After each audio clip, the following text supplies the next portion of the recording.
Assalamualaikum warahmatullahi wabarakatuh. Sebagai keutamaan dari kitab suci Al-Quran, kebenaran dari setiap kata dan kalimat yang terdapat di dalamnya dapat dibuktikan secara ilmiah.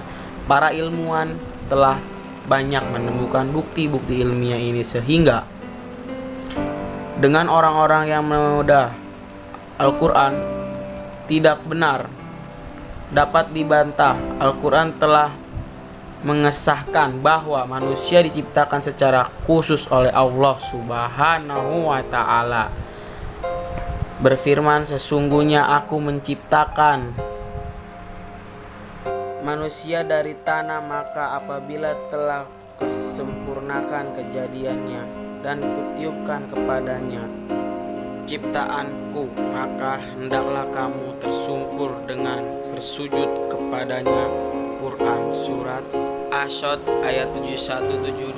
Dalam ayat yang lain Allah Subhanahu wa Ta'ala berfirman, dalam Allah menciptakan kamu dari tanah, kemudian dari air mani. Quran Surat Al-Fatir ayat 11. Kemudian kita mendapatkan bahwa Allah Subhanahu wa Ta'ala mengucap pencipta manusia ini dengan menggunakan kata qad yang sebelumnya didahului dengan kata lam yang memiliki fungsi pengesahan. Dalam Al-Quran Allah Subhanahu wa Ta'ala berfirman, dan sesungguhnya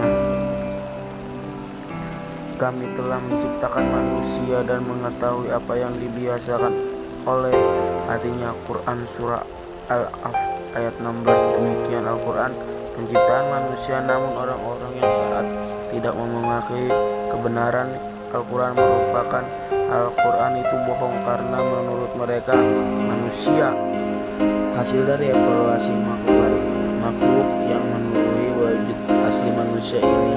Mereka sebut sebagai bapak bagi setiap bintang yang menyesuaikan, akan tetapi kebohongan mereka akhirnya terbongkar juga pada tahun 1986 ketika para ahli arkeologi menemukan sebuah fosil kera di Afrika. Mereka menyimpulkan secara tegas tanpa kekurangan bahwa antara kera dan manusia tidak ada hubungan sama sekali. Dalam hasil penciptaan, perhatikan bagaimana kebenaran sementara unggul di atas kebatilan Al-Quran sendiri ketika menceritakan tentang penciptaan manusia. Petunjuk yang terdengar di dalamnya mengundang karena yang dapat dibuktikan secara ilmiah. Ketika perhatikan apa yang diketahui oleh Al-Quran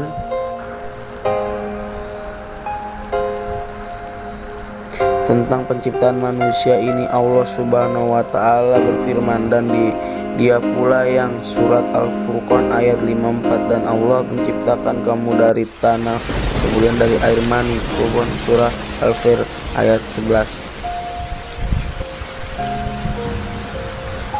Itulah kami menjanjikan kamu, dan kepada kami akan mengubah kamu pada kalimat yang berturun. Quran surah At-Toha ayat 55. Bukankah kami menciptakan kau dari air yang hina. Quran surah Al-Mulk ayat 20. Maka hendaklah manusia memperhatikan diri apabila ia diciptakan dari air yang terpencar yang keluar dari antara tulang sublik dan tulang dada. Sesungguhnya Allah benar-benar maka kuasa untuk mengabulkan hidung sesuai surah At-Taubah yang lainnya, dan seluruhnya menunjukkan bukti ilmiah yang terdapat dalam Al-Quran. Misalnya dalam firman-Nya, di pula yang menciptakan manusia dari air. Allah Subhanahu wa Ta'ala mengesahkan bahwa asal penciptaan manusia adalah air. Ya, ini sesuai dengan bukti ilmiah yang mengatakan bahwa kira-kira manusia adalah air sebagai segala sesuatu yang diciptakan merupakan unsur terpenting bagi setiap proses kehidupan dalam tubuh manusia. Terima kasih. Assalamualaikum warahmatullahi wabarakatuh.